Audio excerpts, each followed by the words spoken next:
I gotta hit I record too. pushed it. I've also pushed it. They're both pushed. I see Wavs moving. Push it. Push. All right. Ding, ding, ding, ding, ding, ding, ding. It's Tuesday, August 31st, 2021. I'm Rim. I'm Scott. And this is GeekNights. Tonight we're talking about death matches, usually associated with boomer shooters. All right. Put the M in there. Start with the opening bit.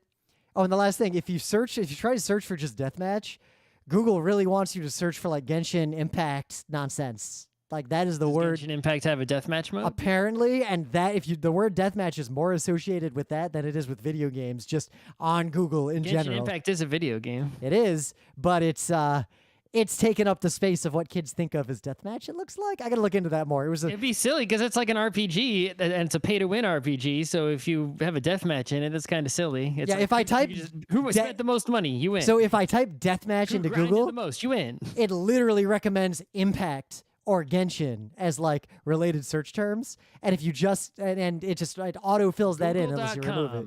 Deathmatch. I type deathmatch. I hit Genshin space. Is the first recommendation. Yep. And so if I search for deathmatch without that, the first result is deathmatch Genshin Impact Wiki. Yeah, and then the second result is just deathmatch. Yep. Also known as free for all, is a gameplay mode. Yep. And then you scroll down and there's a bunch of other stuff. Deathmatch Classic. It's literally only one result. Yep. But the fact that that's the top result. It hasn't taken over the search result. It is one result. But mostly what I was interested in is that the recommendations on Genshin, if you type deathmatch, the recommendations that come up in order are Genshin, Genshin Impact, Game, CSGO, Roblox, Valorant. That's not what mine says. GTA 5. Mine says Deathmatch Genshin, Game, Roblox, Valorant, Deathmatch Classic, CSGO, RP, Ascension Materials. Oh, I see that Ascension Materials at the bottom of my list. What's that? That's a Genshin Impact thing. Okay. Oh, Deathmatch Skills. It's a popular game right now. Is so I've never interacted with this Genshin Impact space. I thought about playing it. It's like an action RPG MMO type thing, but it was pay to win and whatnot. So, all right. Anyway, the thing is, I was going to try it, but I didn't trust the company that made it, some Chinese company, so I wasn't going to install it. Yeah, that's. I was gonna check it out because it was free to try. I mean, I didn't even trust Pokemon because of the Tencent connection, and I was right to not trust it. Mm-hmm. I did play it one more I'm not time. going to install TikTok. I'm not going to install. It is such a shame because that Pokemon game, if it weren't pay to win, is pretty fun, but it's not worth playing unless you pay. Mm-hmm. I wonder how much it would cost to just have every item. I feel like it would be. Have every Pokemon is going to cost $40. Well, unless I only had the few Pokemon that I would play, like what would it cost to have like 4 good Pokemon? The problem is the reason you need every Pokemon is because the way those games go, if they keep staying alive, is they keep balancing it, right? So you start with the 3 strongest Pokemon, one of each type, and then offense, defense, support, whatever. And then they rebalance it so those aren't the strongest ones anymore. So you got to buy different Pokemon, and then they rebalance it so those aren't the strongest ones anymore. And then they come up with a new Pokemon, and it's the strongest one, and you have to, you're gonna have to eventually have them all. I'll figure out later what it would cost just to max out one Pokemon. But my gut feeling is it's probably hundreds of dollars in effect. You need 3. It depends on how much you grind, but you're going to need 3. Oh no, I did look at someone. Items. I found someone who talked about the grind math. It's bad. Like you'll never get anything. You need to level up your character with enough XP, which you can also buy. To have the 3 slots unlocked for the items. And such. But there are a lot of end game items. Yeah. You got to figure out the 3 best ones. If you get it wrong, suddenly you got to buy another one. It's also different for each Pokemon. So. Yeah, exactly. All right. Anyway, let's get into this. The defense Pokemon probably wants like the ultimate potion, right? Like the God potion. Offense Pokemon doesn't need that. Offense Pokemon needs like some berry or some shit. Yeah. I'd still be willing to play this game with friends, but we need exactly 10 people who are willing to play it. It's free. I feel like we could get 1 to 2 additional people at most among our friend group. With the listener, I bet we could get it up to like 5 people, which is not enough. I just wonder what that game would be like if everyone was on an equal playing field. All right, anyway. So yeah, this past weekend, went on another long bike ride. So for the second time, I have biked all the way to Poughkeepsie from New York and took a Metro North home. That's a real fun ride. But doing it a second time, just having biked a lot and exercised a lot over the summer so far and all of last summer, we did it way faster than last time. And we literally only stopped once on the entire 100-mile ride to eat lunch. Didn't stop at any point otherwise. I mean, if you're eating a whole lunch, that's Yeah.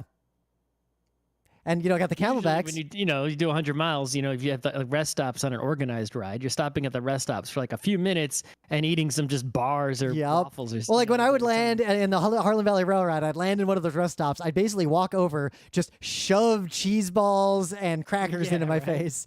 If they got honey stingers, grab like 5 of them. Yeah, one long stop that's like sitting down and eating food, that is equal to several, and as long as you refill your water, it's all good. Yep, but especially because, and this is a thing that I've thought about more lately, because more in terms of running, but biking it also applies, but I realize a lot of people don't realize this. For most people, when you do some sort of physical activity and you're tired, if you take a rest, you'll be re-energized or perform better after that rest. But if you're skilled, capable, fit enough, like you've trained hard and done a sport long enough, especially sports that rely on aerobics, and you get to the point to where you're operating below your anaerobic threshold, then the primary limiting factors on things like time, distance, like doing more with the sport are more around caloric intake, injury, joints, pain, like things that are not resolved by the amount of rest you can do during the activity. So like when I run a half marathon, if I stop for 10 minutes, I won't be faster after those 10 minutes. It just means it'll take me 10 minutes longer to do the exact same run. Like resting does not actually help you. It depends, there's always going to be, just like with your computer, there's some sort of bottleneck. Yep. Right? What's the bottleneck? Like, some people, they go biking really far and it's like their legs give up first. Yep. Some people, the lung gives up. Some people, first. it's Some your people, butt. Like the butt sores are too much. Their butt hurts too much. They got to stop, right? There's always something that is the thing that makes you have to stop, right? It doesn't have to be some body thing either. It could be like, a fly got in your eyeball or... Or you time. Ran out of water. Time. Like, even if I feel like I could keep going, these bike trails close at dusk, and it's now dusk. Exactly, right? I've already biked 100 miles. There's nowhere else I can bike. But so we bike up to Poughkeepsie, 100-ish miles, and we're going to bike over that special pedestrian bridge, like the bike path bridge. The path goes right onto it. Yeah, to get to the middle of it, and like that's where we'd stop the ride. It was closed to the public on Sunday. Okay. For a private event that you had to buy tickets for. Well, I don't think it's a public thing. It normally is. So basically, there is a bike path. I mean, it's open to the public, but I don't know if is it owned by the state or this. I don't know. I think it's owned by the state because it was built as part of that Empire project. Well, I mean, I guess you're allowed to you can. But I guess what bothers me is spaces. I didn't realize this could be closed. And what bothers me is, so we get there and there's other bikers who needed to get over it to finish a ride, and it was just closed to them.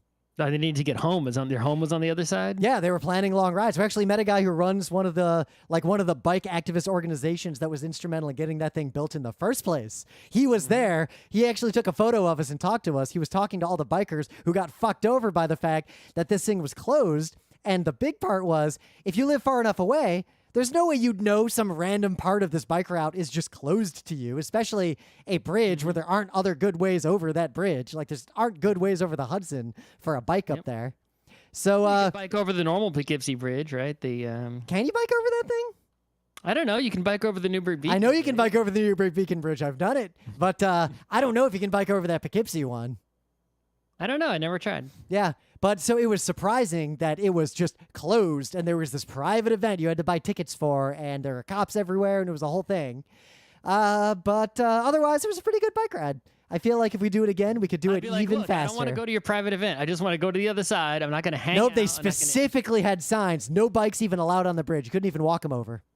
I'd be like, hey. Even if you bought a ticket. I'd go and fight with them. Yeah, so there was no one. Sneak across. I'd be like, deal with it. Yeah, so I'm actually going to complain to the state. My argument would be. You're keeping me from going home. I can't get home. That's it. My argument would be this bridge is a part of the infrastructure now, like a freeway.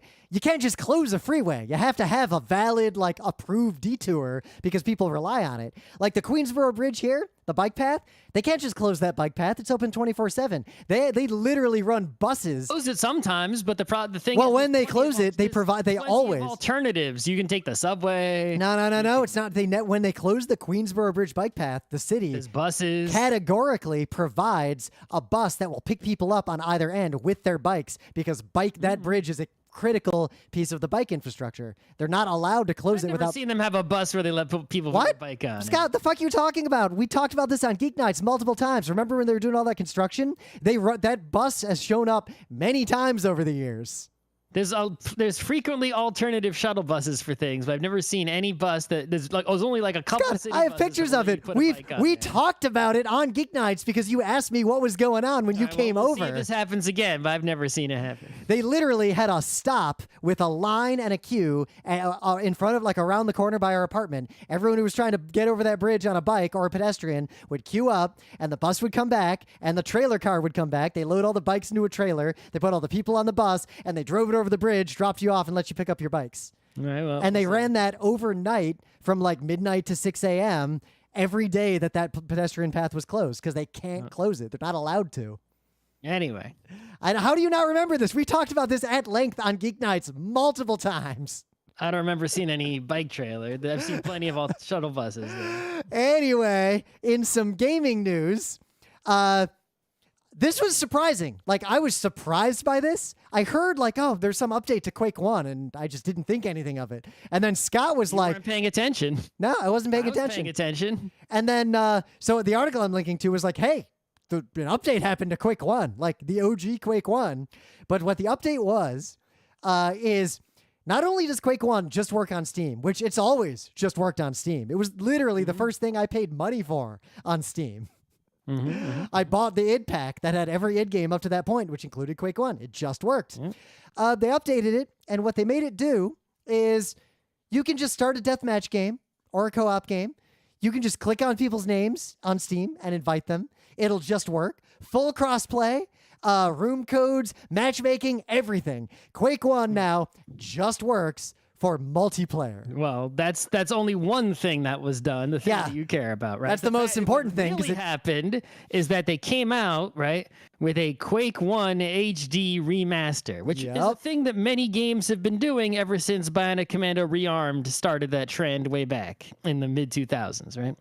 So the difference here is that Quake 1 has shown everyone the correct way to do the HD remaster, which is not to do what Resident Evil does, where it release a completely new game, or to do what Nintendo does, release a completely new game that is the same exact thing as the old game, where you change some things and you try to correct your mistakes of the past and you sell it for full price. Now, Quake 1 didn't correct shit. All they did was make it work and make it look good. The Quake 1 HD remaster is literally just a patch to Quake 1. The original Quake 1 just has been patched this many years later, 20 plus years later after its release.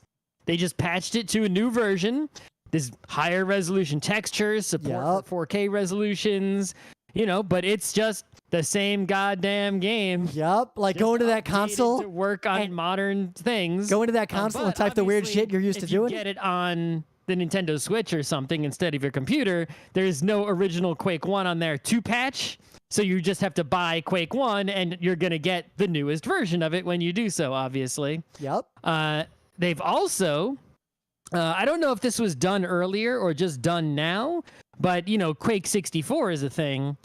And the deal with Quake 64 is that it does have like different levels, the single player levels.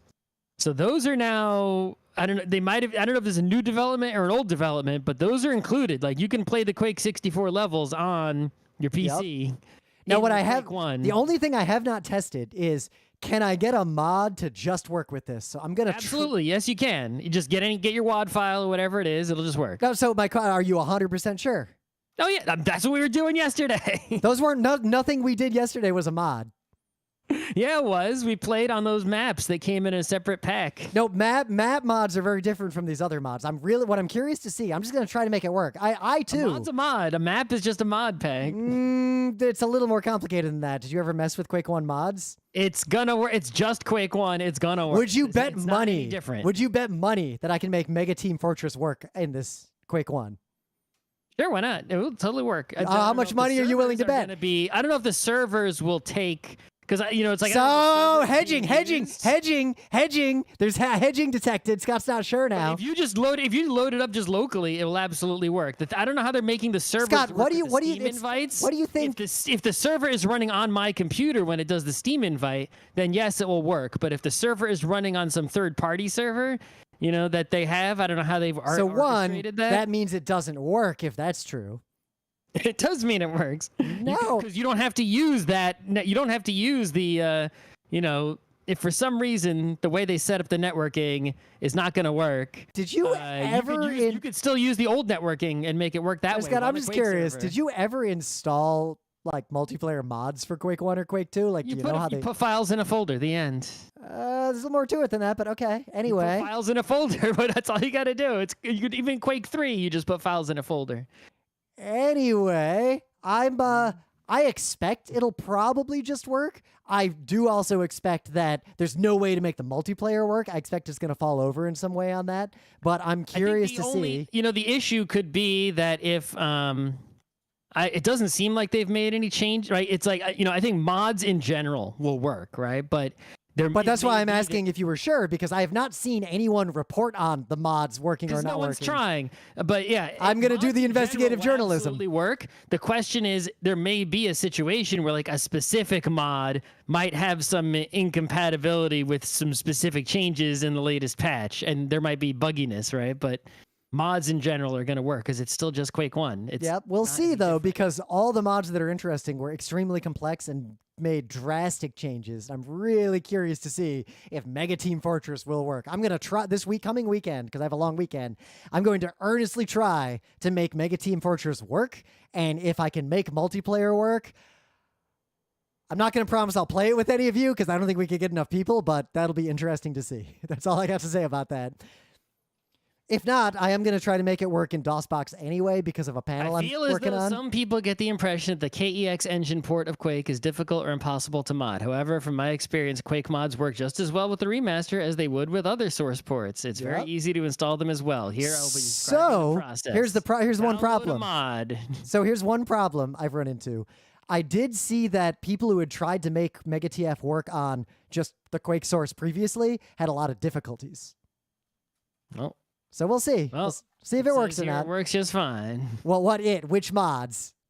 That's what I'm saying. But this person was playing some, so I don't know what mod they were playing. Yeah, because a lot of mods didn't do much, or like you said, were just a map. That's not the kind of mod I'm even remotely interested in. All right. Play anyway.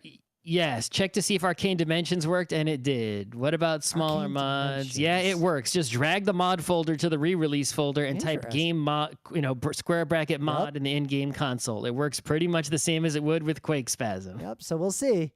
I'm really curious to see if I can make a multiplayer work with one of those advanced mods like Mega TF. But every mod, people bring up all kinds of mod names, and all of them are saying yes, it works. Just you open the console and type game space and the name of the mod folder, and all you got to do is drag the folder into the location. However, Scott, what I will say very specifically, if multiplayer doesn't work, then the mod doesn't work. That's just you're making up some arbitrary. Well, because literally the whole point of even I like Quake 1 mods, honestly. Not worth revisiting in the single player world. I'm only interested in multiplayer mods. Yeah, that's just you only interested in it. But it is just me. It works. It loads. It doesn't crash. Then it works. That's I guess by a facile and pointless definition of the word works, that's true. All right, well, the next time that you say, oh, technically it works, I'll remember. I'll be like, oh, but what about those Quake mods? Yeah. Because you've taken the opposite stance that I am taking right now many times, where you'll just say, oh, technically it works. Yeah, by one very narrow definition of works. And that's what you do a lot, is you'll say, by narrow definition, it works. What I'm really excited about. You're on the narrow definition side, watch out. All right, I'll be surprised if the multiplayer works fully. But anyway, I just don't know how they implemented it. But the multiplayer works great. Yeah, with regular old deathmatch, which we'll get to in the main bit. But what I'm also excited about, if they do this to Quake 2, Quake 2 is an objectively better deathmatch experience. Like Quake 2 just was like a early pinnacle, like a peak for its time of game design of that kind of multiplayer. And the mod scene for Quake 2 was where things really kicked off. Like Quake 1 was good and important, and we really enjoy playing Quake 1, but Quake 2 is what I'm really interested in seeing get the same treatment.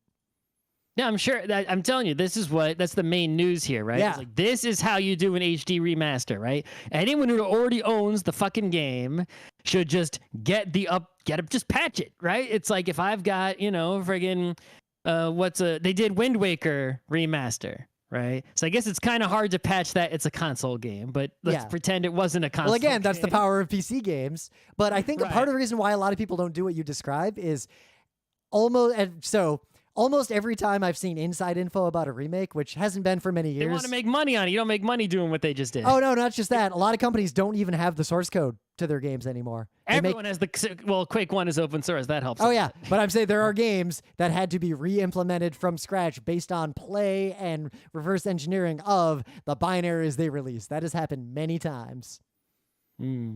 Like there's some public stories about it too of some recent remakes. Official Bethesda fact: our existing mods supported on PC. The PC enhanced version will load any mod that the original version supported when existing mods have been placed in the install directory. It will not support some mods that require a different source port from the original game. Yeah, that's the part I'm a little worried about with Mega TF specifically, but we'll see. Like I said, I'm gonna try it. I'm gonna try to make it work. As long as it's a normal mod that doesn't require where you just put files in a folder, as opposed to modifying the exe type mod, it will function. So so we shall see. If I can make that work, it'll be exciting. In some other news, this was making the rounds, and the story was actually, for once, usually when you see a story like this, if you actually read the details, it's way less specific. But in this case, it was actually quite specific. The Chinese government has mandated, and it looks like there will be policies and punishments to enforce this, that any online game, a game with online multiplayer of any kind, or online single player where someone plays the game online from a client locally, all games must have real identity age verification, and anyone who is on an account that is under the age of 18 will only be allowed to play for a total of 3 hours per week between 8 p.m. and 9 p.m. local time, Friday, Saturday, and Sunday, with criminal penalties. I think a lot of articles have written you only play for 3 hours a week, and that's technically correct. Yep. But it's way worse than that. Way of saying it is saying there are only 3 specific hours during the week in which play will be available. 3 windows, right? Yep. 8 to 9 o'clock Friday, 8 to 9 o'clock Saturday, 8 to 9 o'clock Sunday. It's not just you could play your 3 hours on Monday. No, you can't do that. It's there are 3 specific hour time slots, and that is when you can play, the end. So imagine when you were in high school playing Quake 1, you could only play the deathmatch between 8 and 9 p.m. Friday, Saturday, and Sunday. Also, holidays. They're going to put... Also, if there's a holiday, I guess like a Chinese national holiday, then between 8 and 9... holiday, then between 8 and 9 p.m. on those holidays. Yes, exactly. Now... so first of all, I think people in the gaming space see this news, but, I'm also in the K-pop space, right? And China is doing similar crackdowns on things of this nature, right? So online amusements, online socializing, there's a lot going on right now. There's all sorts of these specific, I guess cultural restrictions. They're like, okay, you can't have any of these, competition shows and stuff. They're identifying things that they think are bad for the youths. Sort of like how when we were in school, they banned Trapper Keepers and all that kind of stuff, right? So don't bring your Tamagotchi to school. Only, those rules that we had in school were really specifically targeting one thing. And they also only affected us. These rules are, they're more broad, trying to address the whole issue. Right? Well, there's another nuance there. Those rules only affected us when we were on school property. We could do whatever the fuck we wanted in our free time.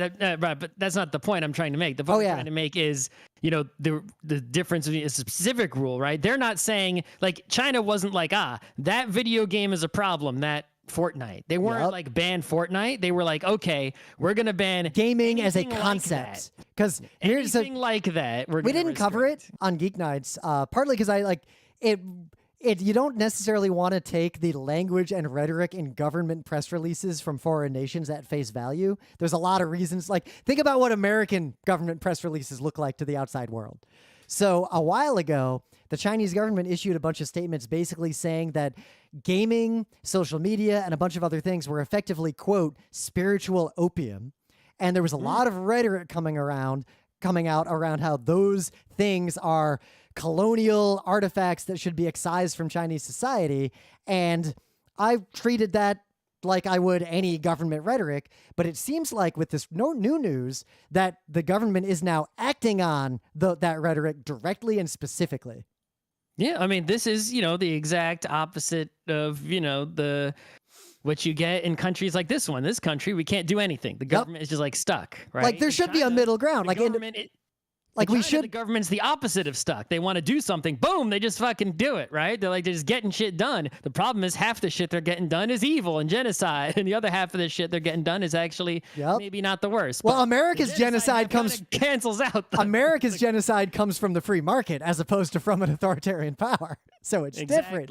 I'm making quote marks. You can't see that if you're not watching the live stream. But this is obviously a problem, partly for a lot of reasons. But I wonder how this is actually going to affect the Chinese gaming ecosystem, because part of what's going on here there's other articles you can read if you want to read about what like the in-depth situation. There are some positives to it. China, I would argue there are no positives to this specific rule. This is an egregious overreach. You're not going to have kids, less kids gambling away on some gacha games, I guess. But there's lots of non-gacha games that exist that are enriching. You won't grow up paying to win. I guess it's less likely you'll grow up paying. If I had not been able to play the non-gacha video games that I played growing up, I would be a radically different person today, and probably a worse person. Yeah, no, I didn't. I said, but it's at least if you grew up today. But that's the thing. We recognize that gacha games and these gambling mechanics are harmful. And I would welcome nuanced, carefully mandated restrictions. They've thrown the baby out with the bathwater, but they did throw out the bathwater. We're sitting in bathwater. So, what's also going on is the Chinese government has increasingly been cracking down on Chinese large technology companies that they see as a threat to their own power. Yeah, and that's it. And the one again, it's like, in the United States, we let companies be as powerful as they want, more powerful than the government, and that's anti-democratic. China isn't democratic to begin with, so they just shut down anything that approaches their level of power to make sure the government is always the most powerful thing. In the United States, the government isn't powerful enough. But I feel like what's going to happen here is the rest of the world's gaming is going to increasingly, just like with the internet, basically cut itself off from the Chinese market, because you're not going to, unless you're making a game just for adults only, you're not expecting children to play your game, then you're just not going to even bother trying to sell it in China. You're not going to translate into Chinese. I would even be leery. Less likely to. Considering the rhetoric out of the government, I would be leery. There are Chinese people outside of China that you might want to, but I'm saying going after the Chinese market itself, as in the market of people living in mainland China who may play your games. Exactly.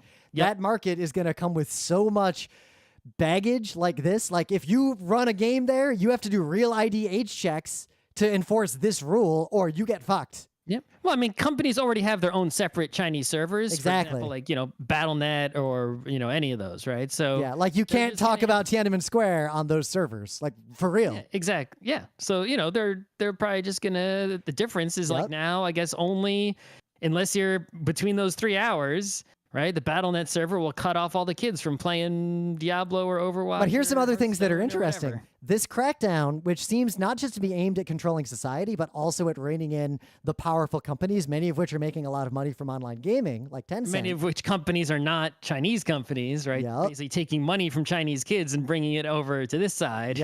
But there's been another side of this where Chinese companies were heavily investing in the gaming industry and sector, which was starting to drive the sensibilities of online, especially lower tier gacha style game design in countries outside of China, because those companies taking that investment also wanted to reach the Chinese market and would implement without saying too much out loud themselves, a lot of Chinese censorship rules to not run afoul of problems in that market. I feel like if that economic ecosystem, the investment ecosystem is under attack, you're going to see non-Chinese government-controlled gaming companies increasingly start to back away from what they've been doing, where they've been following Chinese rules even if they weren't required to have access to that market. If the market's going to be destroyed anyway, why even bother following those rules that you didn't have to follow in the first place? That's true. I think this is going to be a positive impact. It's also sort of a, how in Russia we see this sort of thing with the ransomware, right? Where we know it's mostly these Russian dudes are doing the ransomware. Yep. But the unspoken rule is that they don't ransomware other Russians, right? Because they're trying to bring money into Russia, even if it's into the hands of a few evil dudes, and not have money, you're not ripping off your own country, right? Damaging yourself. So in this, much in the same way here, Chinese companies making all sorts of gacha games, taking money from kids around the world, just, hey, we're not going to take money from Chinese kids. Yep. But don't hurt your own people. Yep, right? That's why my hope... Take money from around the world and bring it to China. Don't hurt our own people, though. That's why my hope here is that what the side effect of this will be, non-Chinese game companies start to back away from Chinese censorship rules because they can't access that market anyway. Those two things make me think there might be a sort of, cultural/economic warfare thing going on where basically, countries allow companies to engage in exploitation. Could be. This is absolutely happening. Shadowrun is real, except without elves and sex bots. Right. It's like, okay, every country is like allows itself to host companies, and those companies are allowed to engage in, evil business practices that are exploitative, as long as it only engages in the exploitative business practices against Scott, you know what this is? Consumers. You know what this is? So anyone who doesn't want to get exploited, make sure to only consume local. Because they're not allowed to rip off the locals. This is just privateering in the digital era. Pretty much, yeah. Just literal privateering. Anyway, yeah, China's doing. If you look around, China's been doing this more and more and more to mostly things kids are interested in. Music. Yep. Now, where I think this might backfire is because in many cases, often the Chinese government, like the people enacting these policies, do seem to earnestly believe in these ideological lines.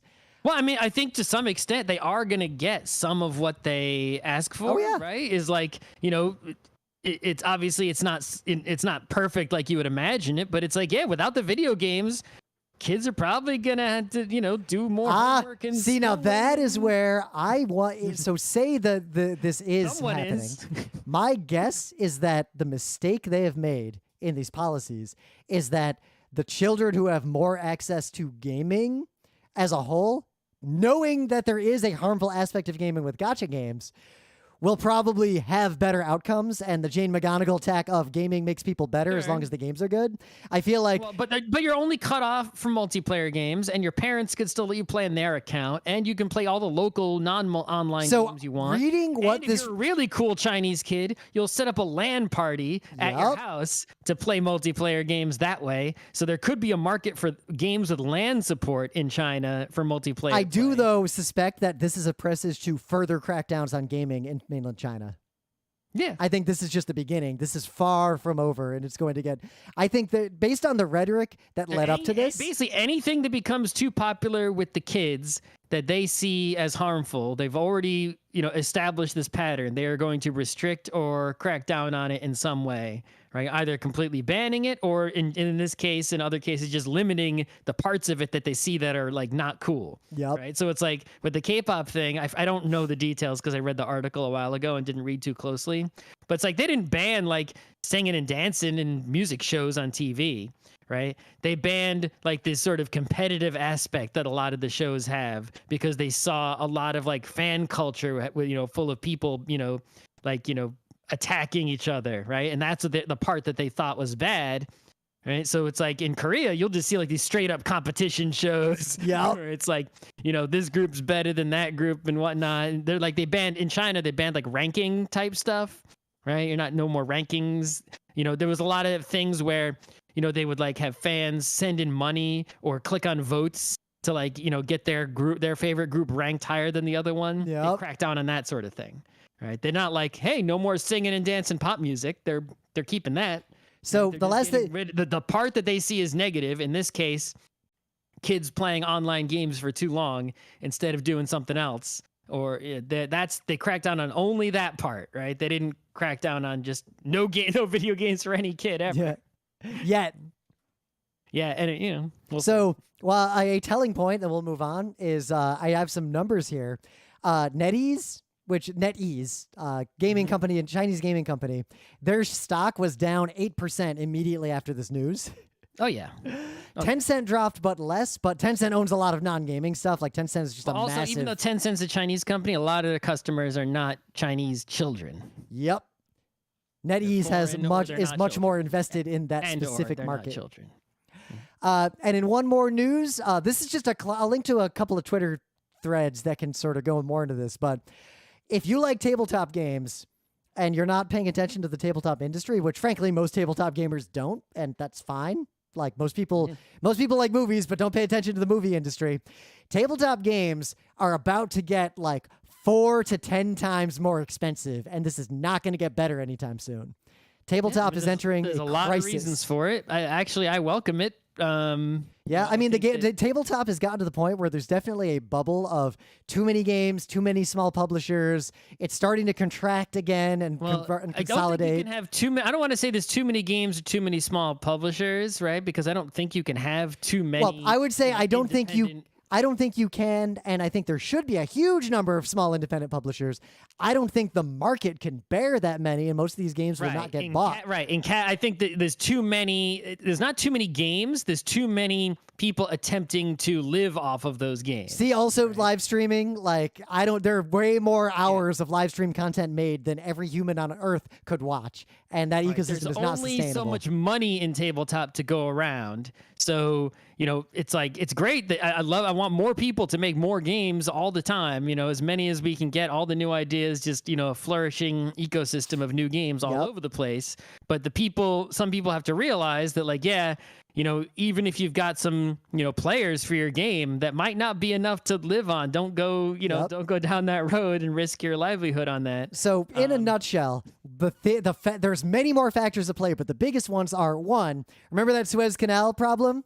There's the echoes of that are still affecting the global economy. It's not that specifically that one problem, but it's basically global shipping, right? You have situations where there are like docks where there are just boats sitting out there because there's not enough dock workers. No, I was going to get to that.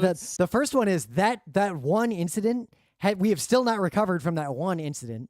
In addition, that's small compared to some of the other shipping problems. It's bigger. Problems that are all on top of each other. It's bigger than you'd think, but the recovery from that was made harder because what you just brought up, there aren't enough workers at any of the ports of call currently. In some places in the world, there's not enough containers. Basically, shipping is a problem, right? So board games, most of them are printed in China and shipped on boats, literal boats, to the rest of the world. So speaking of China, between tariffs, political issues, and everything else going on, it's getting harder to interact with Chinese manufacturers unless you are big. So small publishers just fucked. There aren't a lot of other places to print. They're more expensive.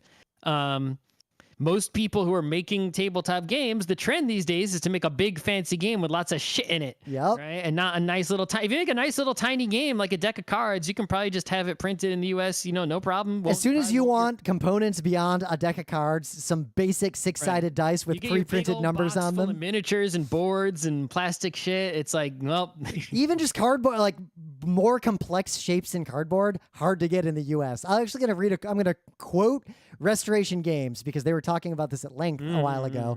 Quote, "And before anyone asks about printing domestically, it is literally not feasible for 90% of games. There are no domestic manufacturers are able to do what most modern games require, and definitely not enough to handle the current demand." Like most components, your game. If you want to print your game in the U.S., it literally has to be like deck of cards. That's it. That kind of game. Or as soon as you get any have to build the capacity yourself, and guess what? That is not feasible. Or you could, if you made your game out of just standard components, like just green meeple, wooden cube, D6, right? You could maybe make your game. Maybe, but even then, those things are also in high demand because wood got very expensive. The non-shipping supply chain is under extreme pressure, not just from COVID, but also from political instability. To ship than board games. Yep. Like the U.S. housing market is struggling with the limited supply of lumber versus the demand, which has, if you're looking at easing a bit, I've heard. I'm not sure. Lumber is easing, but if you look at the list of people to ship lumber to, when there is limited supply, board game manufacturing is near the bottom of that list. Right. Well, you got to, the shipping, the thing with the shipping is you see, there'll be a boat, right? And the boat can hold so much stuff. And you want to pay to get your stuff on that boat. Well, a lot of people want to get their stuff on that boat, not just people with board games, other people. And there's only so much space, so the price for that space goes up. And if the price for that space goes up too much, which it has, then depending on your product, it may or may not be worth it to even go on the boat at all, right? It's like, okay, I could put my board game on that boat, but the cost to do so would be so high that I would lose all my money and I would be like in the negative. Even if I sold every copy of the game I put on that boat at MSRP, I would be like in the hole $1 zillion. Now, there might be... So what am I going to do? Just let my board game sit on the other side of the world and wait and wait and wait and wait and wait. Now, there might be one... I'm not making any money because I'm not selling any games. I don't have anything to sell. My store's empty. There might be one minor positive side effect in that because I had a news I was going to talk about, we just didn't do a show, about counterfeit board games because they've been rampant and like Amazon's trying to crack down, partly because of lawsuits. They're not going to come over either. Yeah, because guess what? It's just as hard to make a counterfeit as the real thing in this current environment. Well, I mean, even if you made the counterfeit, you can cut off your price with regards to the IP. You can, but shipping doesn't cost less. Yeah, the shipping costs the same for everybody. So. Yep. So, my advice, basically, if you're a tabletop designer and you don't have plans around this, honestly, the best thing you can probably do is pause stuff, try to shrink operations, or now is the time to work on designs of games that will come out 3 or 4 years from now, like the big ones, or invest now in pivoting to digital.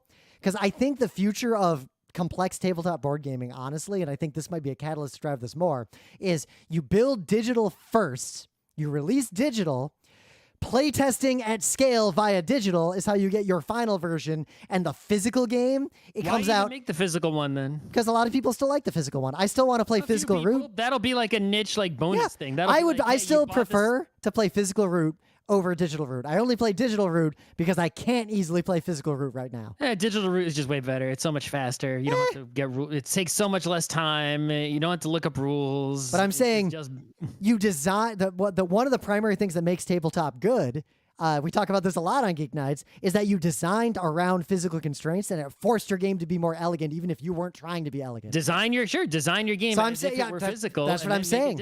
I think the future is you design for physical, you deliver digital, then you get all the playtesting feedback so you don't have to issue like version 1.1 of Root with stickers to fix problems. And then once the game's mature, you release a special physical edition for the hardcore nutbags like us who want to own it. And I don't need to I'm perfectly happy not to own the physical one. I do prefer playing tabletop games in person with people. My only exception to that, honestly, is train games. I will never play one of those in person again in my life. I got the one. There's the one train, the New England one I ordered. I think I'll play that one in person. But. Good luck. I will play it with you on 18XX games. We'll see if it goes on there. It might not go on there. It might not. But anyway. Things of the day. So check this out. This is an academic paper, Cornell University, under the theoretical economics category. And it is titled Fairer Chess.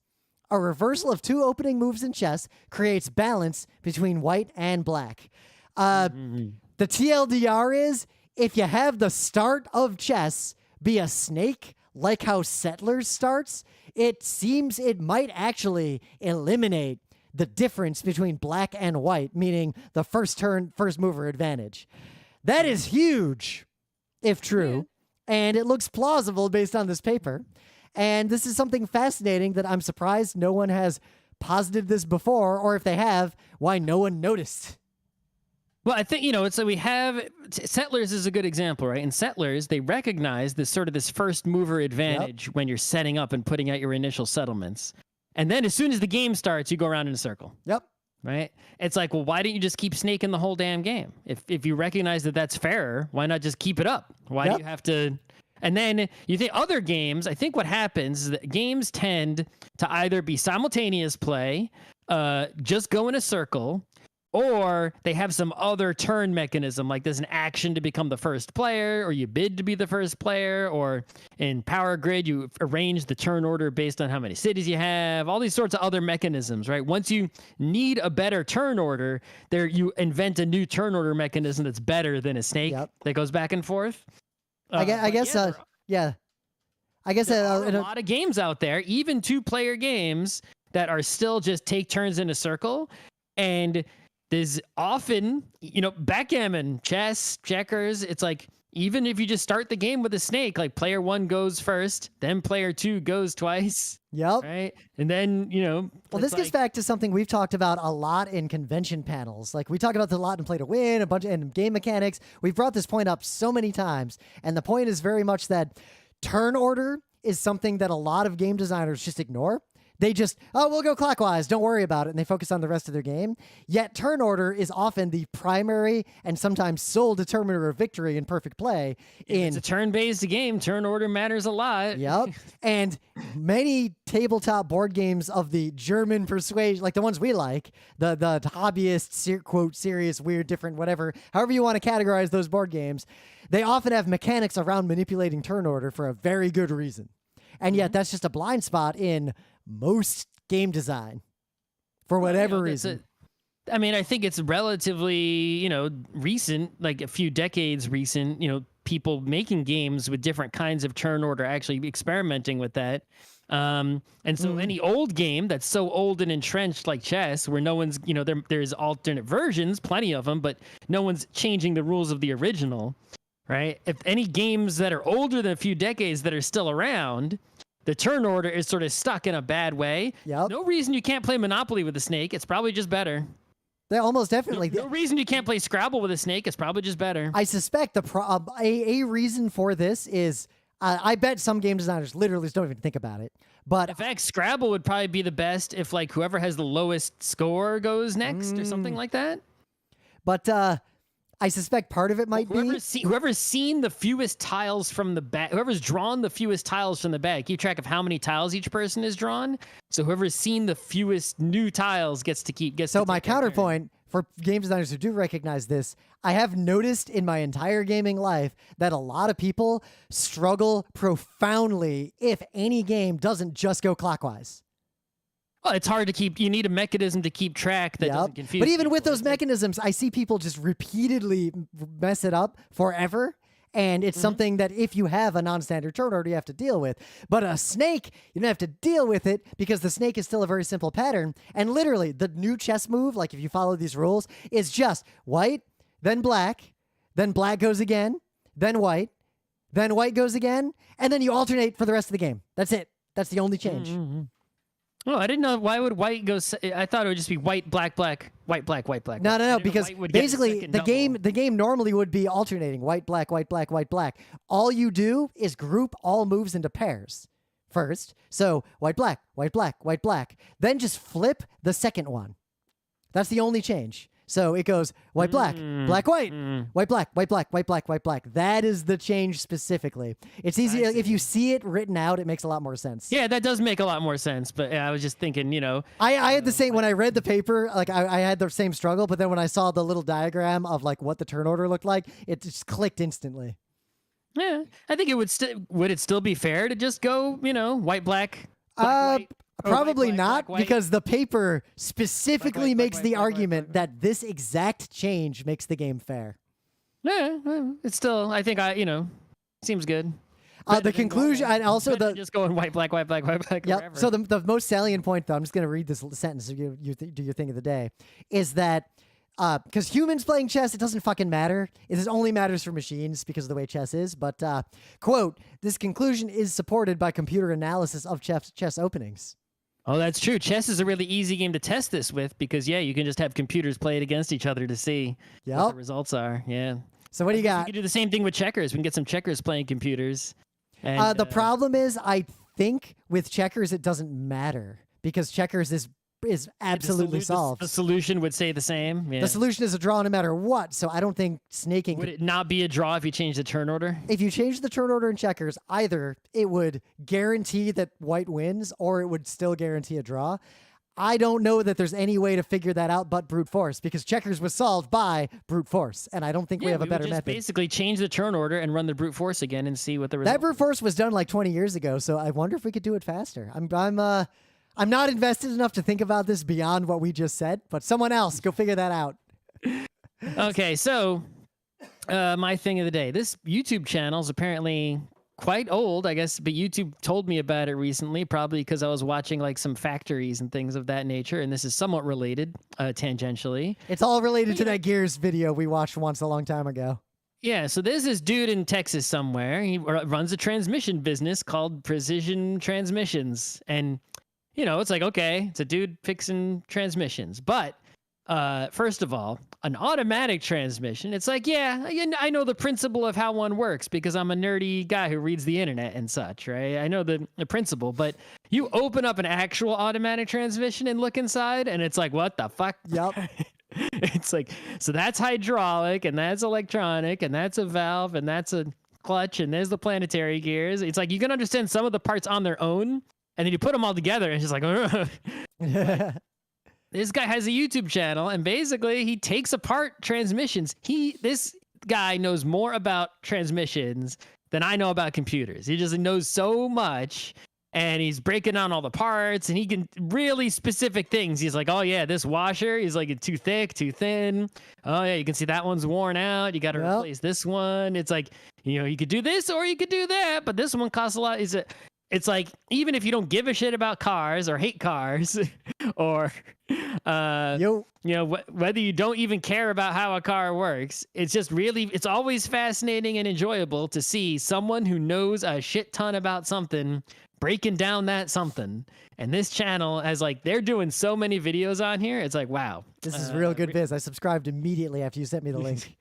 Yeah, and it's like, he just brings out a transmission. He's like, hey, here I am again. Let's open up this thing. And some of the videos, the most entertaining videos are the ones where the transmission's real busted. The best one, he opened one up and black sludge came out and it was smelling real bad. And he was like, yeah, you should be glad you're not here. Woo, this thing stinks. I can say that I know what a busted transmission smells like because I had one go on my Sunfire. Did what looked like mud come out of it? They were messing with it to decide if it was even salvageable, and it smelled like something died. Yeah, transmission. This smell came out of my car. It smelled like sort death. of like red, magenta, translucent color. So if mud is in the transmission, that's kind of bad. But the best way to describe it is it smelled like the smell of when an animal has died in the woods and you bike past that animal. He also was telling stories about finding bees living in transmissions. Oh no! I don't see any of that. There might be videos that I haven't seen because there's a lot of them. Yeah, I know what I'm looking for on YouTube after we do the show. Bees are in my transmission. Watch, there's a whole bees in my transmission subreddit. If an automatic transmission or seen how one works, then I even more highly recommend this channel because you're gonna. Almost every single person who has a car has bought one of these ridiculous machines that someone invented at some point. Right? It's like, holy shit. It's interesting. One of these, you probably have one or more than one of these things and you don't even realize it. It's the most complicated, most advanced piece of machinery you own. Well, in fact, based on the demographic that I assume still listens to Geeknights, based on interactions out there. The one listener, yeah. If you respect heavily the weird engineering that went into your computer and you don't think much about your car is so much more complex than your fucking computer. Well, your car now has computers in it. True. These days. But computers, because they're general purpose, the substrate almost doesn't matter that much. It's so disentangled from what you use it for. But with a car, all that stuff the computer does still has to translate to a whole bunch of high precision physical objects interacting with each other in the real world. And that is a messy, difficult, dangerous space that is so much more interesting and fascinating and important than the purely theoretical computation of a computer. Yeah, I mean, a CPU might be more complex in its arrangement than an automatic transmission, but the automatic transmission gets it done with fluid under pressure as opposed to electrons, which is much harder to do. Yep. At least for, for someone like me who thinks in electrons, the fluid seems harder. Yeah. In the meta moment, the Geeknights Book Club book is still The Tale of Genji. I am still continuing to read it. I think September, October, we're definitely doing this show. Maybe October. You added a month, I see. Well, so have you read any since the last time we talked? No. Okay, we're adding a month, October. I'm not gonna lie. Yeah, I'm still reading. So I'm not. So previously, I kept saying, "Wow, Genji really sleepwalks through life." I moved on to Genji. There are more ghosts and ghost murders than I expected. But now, I just have one question: does Genji actually have a fucking job? Does anyone in this entire book? In the book where I am, Genji is a government dude. Yeah, he is a government dude. But governs. So here's my question: does any character at any point in this entire book, except for two characters who we hear have a conversation outside, have a job that they actually do anything in? So yes, they do. However, what's happening in this book is much like when you watch a movie and you say, hey, doesn't anyone go to the fucking bathroom? Then you know, it's like they'll show you someone going to the bathroom if it's meaningful, like Jurassic Park. Yep. Right? It's like Sailor Moon. Does she even keep going to school after like the second season? A rom-com, there's no like just scenes of people going to the bathroom every day. And Genji is not about the work that people are doing, what these people who run the government are doing. Yep. It's about the drama, the soap opera shit that's happening, on their spare time. But so here's another. All that you see, you don't see them taking a shit, and you don't see them, governing and meeting with ambassador, whatever the fuck you did with an imperial government. But what I do know about Heian era Japan and like the kind of role Genji has is that at that level of government in that era, a lot of roles were purely ceremonial and basically were just a way to enrich that class of people. Yeah, that's true. Because I think back to, there was one conversation remember when it's way early, but I just keep thinking back to it, where he's having sex with some woman she's staying in a poor part of town incognito. So he's with her in the poor part of town, and there's some workmen like outside the house and they're talking, and he's really mad, like, I can hear these poor people talking, it's so weird. And the woman's like, yeah, you got to put up with the poor people talking, that's where I am. But the 3 lines of dialogue, maybe 4, that those poor people have are the only naturalistic dialogue I've encountered in this entire book so far. They have a normal conversation about normal things. One of them asks a question. When you're trying to woo someone, you're using poetry that you wrote and gave to your servant, who then snuck it over to the other person, because can't go over there directly. You got to talk to someone through a screen. Right? I'm also enjoying how Genji basically is better at poetry than everyone else he knows. Well, that's basically the point, right? Yep.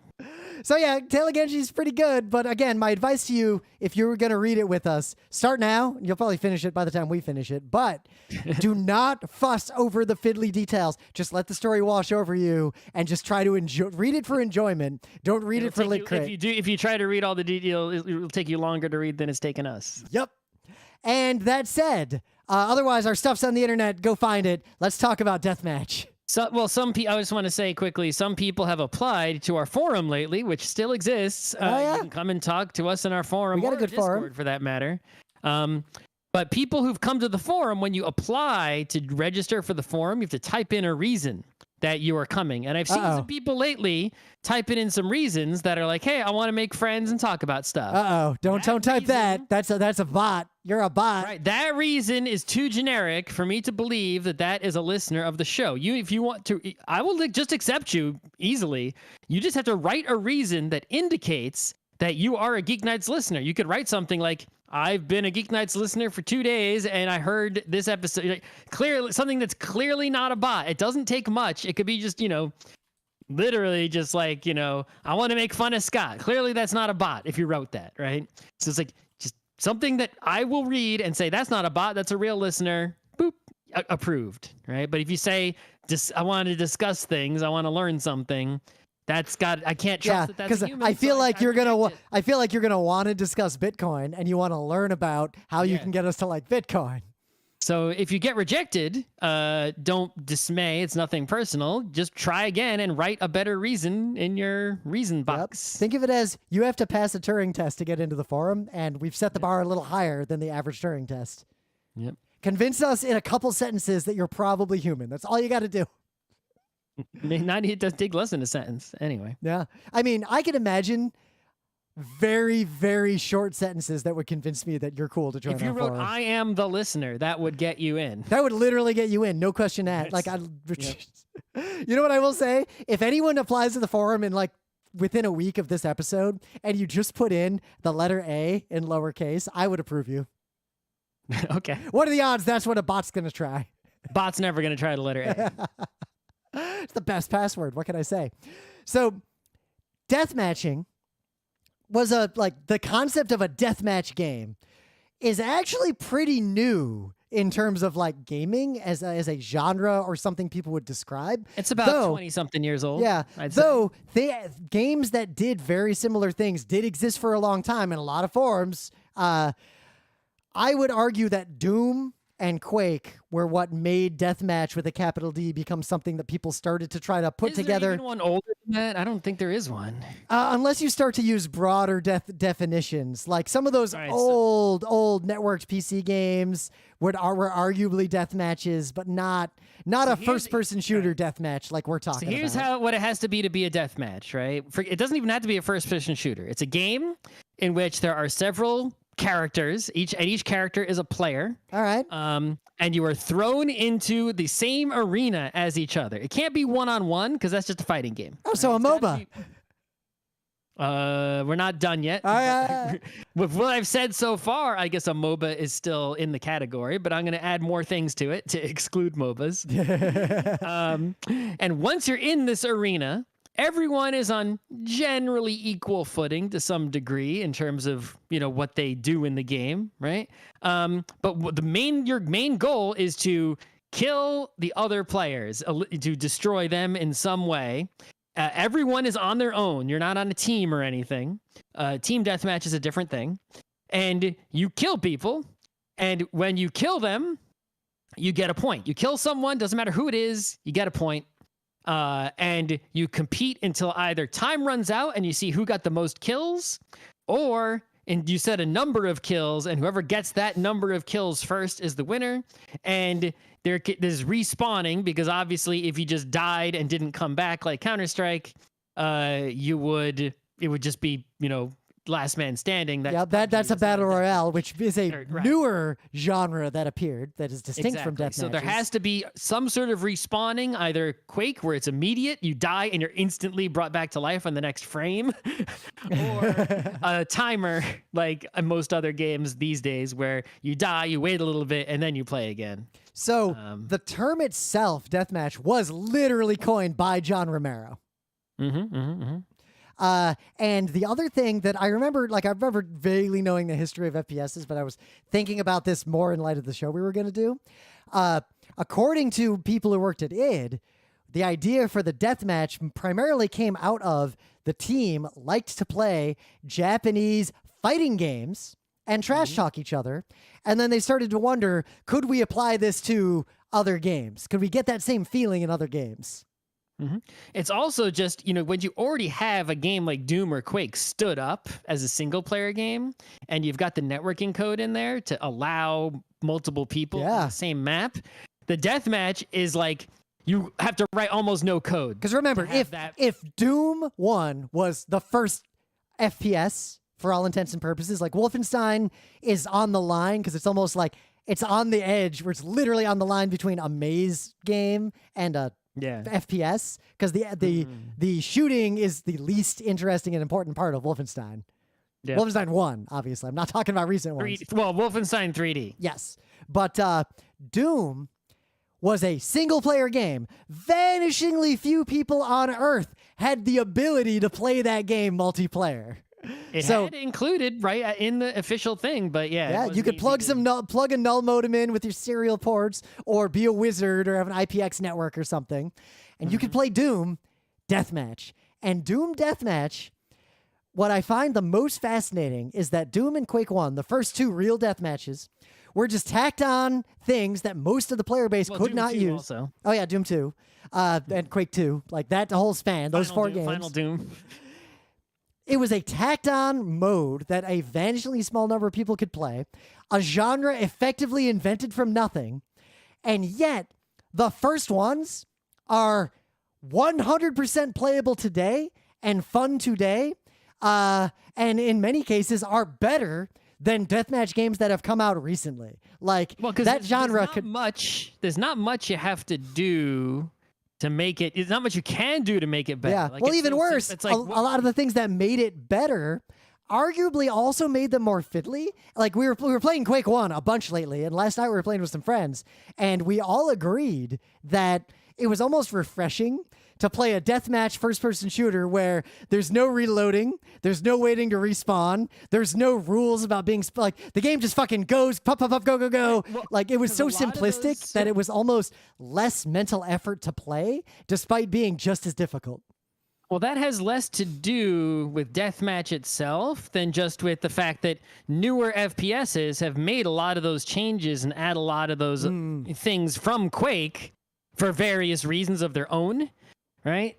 Because they're, single player games are trying to be easier. Their main modes are something else, right?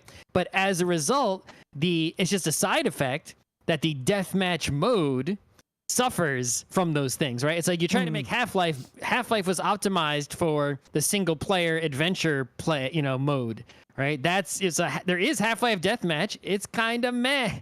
Right? Because the changes they made to Half-Life to make it good at being a single-player story game make it not a great it's not a bad deathmatch game, but it's not great. And case in point, a friend of ours... Quake 3 is nothing but deathmatch. Quake 3 doesn't even have friggin' single-player. It was just multiplayer. So a friend of ours, let's just call him George, but he's just a friend of ours. We were playing... He'd never played Quake 1 before. So we got together last night. We played Quake 1 Deathmatch, and not only did he do fine after the first couple rounds, but he had fun. How many games, unchanged from their original release, decades in the past, hold up among contemporary games out of the box for someone who has zero nostalgia for them? That is a short list. It's just like a backgammon or a chess. Like, you don't need to do Quake 1 and Doom 1 Deathmatch are timeless games. They happen to also be genre-defining, like, firsts. Yeah, and if you try to gussy it up, right? If you try to take backgammon and gussy it up, it's like you can't make it better. Backgammon Legacy.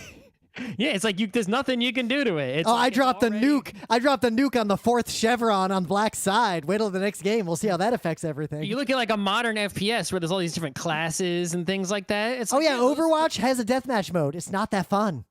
Yeah, all the classes and things are great for the modes that they're meant for, right? Where you're doing some sort of competing over, points on the map or something on teams. Now, those things, I'll clarify that. Team deathmatches, which I would argue are literally a completely separate genre from deathmatches. Yeah, that is a controversial statement that we could debate. Like, I agree. Team deathmatch is a completely different game. It's like almost, I'm saying I could entertain one rule, but in that one rule change, you've changed everything. Yep.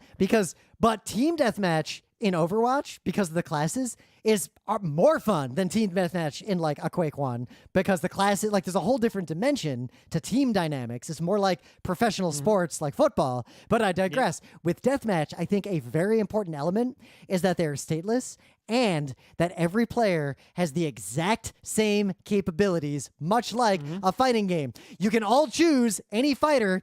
If you choose Ryu, I can also choose Ryu. The game is a pure, unadulterated test of your skill at this specific game. Well, there is one thing in deathmatch that is not a test of your skill, which is that because it's every person for themselves, there is an element of politics in the deathmatch. There is.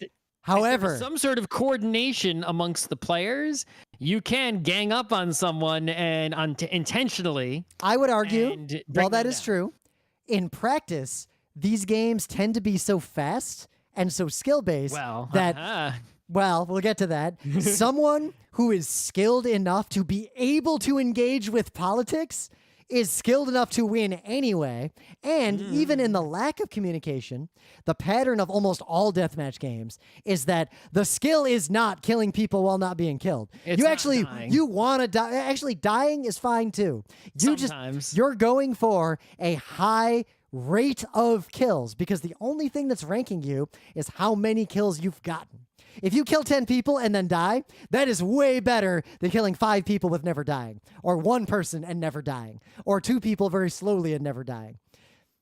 You want to so you want to kill as fast as possible, and you want to optimize toward killing. If you're losing a fight, you're better off just getting killed, especially if the person you're fighting with is not beating you, to give that frag to someone who can't beat you, and then respawning somewhere else and trying again. It's almost like a reset.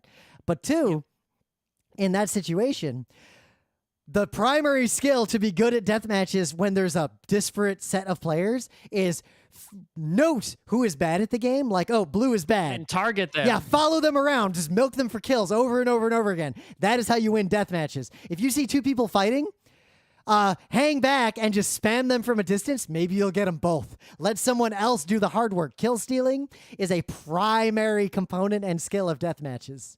So the thing is, all those things we just talked about, right? Those things align better with the old FPSs than the new ones. Oh my God, Quake 1. Right? Quake 1 is so fast, right? That even if you try the politics, it's too fast. Right? Yeah. If you play holy shit, I tried to play speed. I tried to play Counter-Strike after playing Quake 1 again a week ago. Molasses. Like, I felt like my game was broken. I was moving so slow. Right. If you play Counter-Strike Deathmatch somehow, it's like, it's so slow, politics have time to enter into the game. Yep. Yeah, the skill cap is still pretty high in Counter-Strike because they got to click on heads there. Yep. But it's still lower than Quake. So, you're going to have, you're not going to have that situation, right? Suddenly, ganging up on someone can counter someone with a lot of Counter-Strike skill. Whereas in Quake, if someone's really good, ganging up on them isn't going to help you. They're too good. Yep. They're just going to kill you anyway. Yeah, if 4 weak FPS players gang up on 1 strong Quake player, the strong one will just get 4 kills. Exactly. But what is interesting is I've seen this trend with Quake and Doom over the years that and it also was true the few times we've played the new Quake recently among our friends, is that up to a certain limit, even if there's a big disparity in skill, everyone can still have fun because you're all fighting and killing, and when you die, you respawn instantly. But then the better players just get more kills during that time, but you're still playing. Yeah. So that's the thing is in Counter-Strike, when you die, you're out. Right. Or if there's a respawn timer, you're out. So those games, a lot of games these days punish you for being bad at it by making it less fun. It's like you literally lose fun if you suck. If you play Quake Deathmatch, you might get no kills. And that's obviously less fun than killing all kinds of people. But you're still running around, shooting rockets, jumping everywhere. You are nonstop running around shooting rockets literally there is 0 respawn timer. You are dead, and on the next frame, you are alive. And you are nonstop playing the entire time. You're moving fast. You're exploring the map. Hopefully the maps are interesting and are fun to interact with. And even if you don't kill anyone ever, you're still shooting people. There's just guns lying around everywhere. It's not like, oh, I'm not good enough, I couldn't get the good gun. It's like, no, it's just sitting there. You picked it up. Shoot rockets and lightning and you're going to get to in Quake 1 fun stuff. I die a lot, but I still get to shoot that lightning gun a whole bunch before I die. Yeah, and sometimes dying is fun. You're in the water, you shoot the lightning gun, you kill everyone else in the water and yourself. Oops. Yep. I electrified the water, my B. But remember way back, I said up to a point, because when I was in high school, I played a lot of, because I had cable modems very early, like 1997. So I was playing online FPSs a lot. But I had friends who were serious enough about it to be semi-professional, and a couple of them were like they played in leagues, they played for real, like they played real tournaments, like they were serious players. And I'd play with them casually, like I wasn't as good or into it as they were, but occasionally, and this was mostly they'd play mods like Mega TF or Weapons Factory or whatever, but occasionally I would try to play just deathmatch with them. I couldn't move. I would die instantly, no matter what. I couldn't have any fun. I could not even shoot before I was instantly dead all the time. Nothing. You must have been playing on a tiny map. If the map is big enough, or a big map with a full set of players. You should be able to spawn occasionally when no one else is in the room you spawned in, just by randomness, and survive at least until someone shows up. So here's a question for you. Would you consider a Quake map that was designed to be a one-on-one in a small room deathmatch or not? If it was all the same rules, same thing, but it's only one-on-one. I mean, because that's basically just a fighting game in 3D. Respawning instantly. Respawn instantly. It's just a big room, and it's who gets the most kills. Exact same Quake 1 we played, except the player limit is 2 and the room is small. Right. I think with the small room, are there weapons and health and stuff in there? Weapons and health just lying around. Yeah, see, I think so. I mean, I guess it still is a deathmatch. The problem is it might end up being a tilted one because whoever gets that first kill, right, can now pick up all the right, even though the other person is going to respawn instantly. You picked up on it. There's that. No matter how good you are, there's that fraction of a second where you have to reorient your brain, right? Yep, and I have a lightning gun now. And the other person is still in the room, and they know where the spawn points are, presumably. So there will be a rocket coming at you as you're spawning, if they're any good, and you will spawn and probably immediately get hit by the rocket, even if you're holding W as you spawn. So the solution to that, but I would argue this is not a deathmatch. This is something different. But there was a mod in Quake 1 that I really liked that set up an arena where 2 players would be in a room with every weapon or whatever the setup was you both agreed on. It's a perfectly symmetrical small map. And the doors would open. You both run out. You fight till one person dies. Then you both are back in those rooms. The doors come up, you run out, you fight till one person dies. Yeah, that's not a deathmatch, but that's a fun game. That was a real fun game. And Overwatch's deathmatch modes are not nearly as fun as they have a mode where you're both set as the same character, whether you like it or not, and just whoever kills the other one first. That's it. But I think that first mode in Quake 1 was interesting, especially considering that id developed the deathmatch rules based on the feelings they got playing games like Street Fighter 2, trash talking each other while they played. Yeah, I think it's really just the mode that comes automatically. It's like, okay, we are playing this FPS. It's an FPS. Yep. We made a map. All right, now there's 2 people in the map. Yep. All right, well, obviously it's a game about killing things, so now we're going to kill each other instead of killing AI. And that gets so much more interesting because you can't predict what Scott's going to do. Wins. It's like the first nothing. No game design whatsoever. Just do it. Yep. I do also appreciate death matches. One way you can mess up a death match, I think, is you have to have maps that are designed to make the deathmatch good. If you have a bad map, it can sort of ruin the whole thing, even with the exact same rules in the exact same game. Exactly. I would say that sometimes deathmatch is powerful enough to survive a bad map, but... Oh yeah, it can survive a bad map, but definitely some maps are much better than others. Oh, what was that crazy one we played last night? The weird multi-layer angle thing? That was an A+ map. Oh, the one that was like Ricochet? Yeah. Yeah, the outer space one with the teleport. Just A+ chef kiss. Do Quake 1 deathmatch map. You should get a map design prize of some kind. But yeah, there's some maps that are just really good because I think the ideal map, right? You got to have enough space for the number of players. If there's too many players in a small space, it's too much.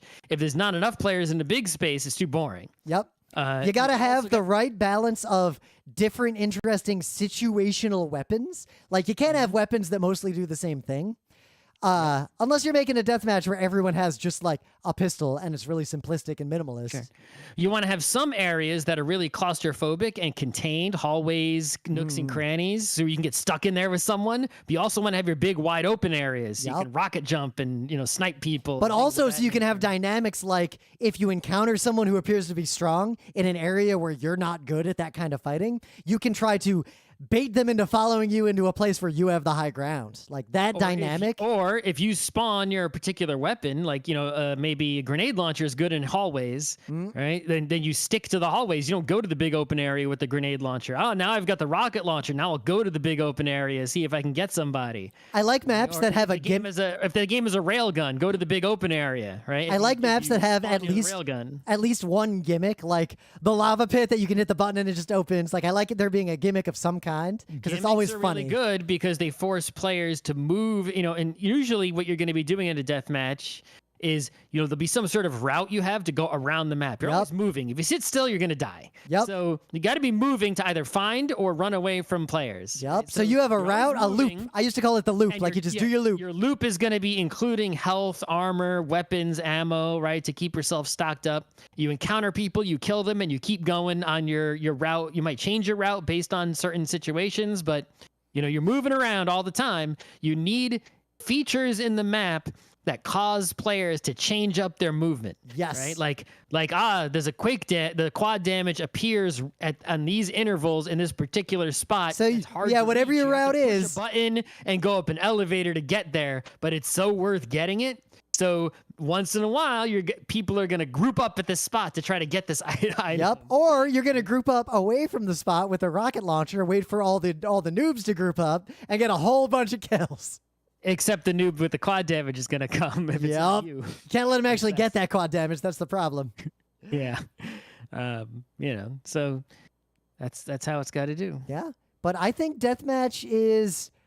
I think there's still a lot more space to explore in Deathmatch, and I wonder if Quake 1, and then if they follow on and do Quake 2 and more, Deathmatch is not dead. Like, it is popular. It's just not talked about as much in a lot of gaming circles, but Deathmatch is more popular than a lot of games that you and I play. And I think the deathmatch, the deathmatch doesn't have to be a first-person shooter. No. But I don't think it has been applied enough to non-first-person shooter games. So, it's like why Smash Brothers is, has the stock mode and the time mode. Yep, you do respawn instantly. It's sort of like a deathmatch, but you have to really take a lot of health from someone to kill them in Smash Brothers, right? Otherwise it sort of is a deathmatch. But the fact that people have so much health, like even just from spawning, you end up having this gameplay of grinding people down. Imagine if you played Smash, where just like, I guess you can just do this in Smash with the rules, settings they let you have. Just make everything a one-hit kill all the time and give everyone stock. I mean, that's how Quake 3 Deathmatch just was effectively, because it was literally just everyone has a railgun, everyone is one-shot killing because everyone gets headshots. Yep. But yeah, I guess if you took Smash Brothers and put it on like almost no health, 30 stock, one-hit kills, or even Tabletop. Remember we played that board game so many years ago at a PAX that was basically just like a Quake 3 Deathmatch, and it actually shockingly really recreated the feeling of playing a deathmatch. Yeah, but it was a little slow, and you. Oh yeah, obviously there were problems with it, but you could have tabletop deathmatches, you could have top-down deathmatches, turn-based deathmatches. But yeah, it's like, people worry about player elimination, in games. Embrace it. It's like, oh, yeah, it's like, well, another solution for player elimination, besides making it welcome, is just have people immediately respawn all the time. Train deathmatch. It's like run a train company. As soon as it's bankrupt, you get a brand new train company. Who eliminated the most train companies? Your score at the end is how many bankruptcies did you cause minus how many did happen to you. Yeah, exactly. Right. That's a crap bucket. And everyone you spawn, you take a bunch of loans right away. All right, I think that was a fine show. We've got